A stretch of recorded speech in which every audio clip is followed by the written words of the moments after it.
So my mother and I took a plane ride from Hong Kong to Vancouver, and then from Vancouver, pit stop in Toronto, and then finally to Montreal. What happened though was there was some confusion around the language, and we ended up getting off in Toronto rather than remaining on and continuing on to Montreal where my dad was awaiting. And so we ended up getting off the plane. My mother and I did not speak a word of English, and we were lost essentially in a foreign country.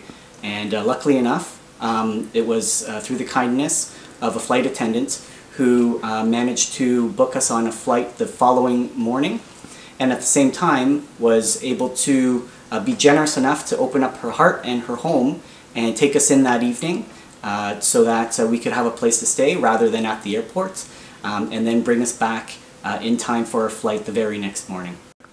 So we decided that now would be the right time to do it for a couple of reasons. One, we knew that we kind of saw that social media was moving in a direction where this became possible. So we were finally convinced after all these years of telling this story at family get-togethers that maybe it was actually possible to find this woman through the internet or through Facebook.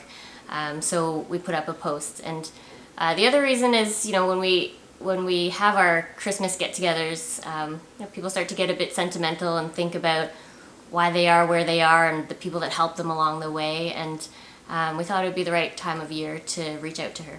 So in terms of being Canadian, we're absolutely a Canadian family. We've been Canadianized, so to speak. We're a big hockey family. Around this time of the year, it's very special for us because we arrived, my mom and I, in around Christmas time, so it is a special time for us, absolutely.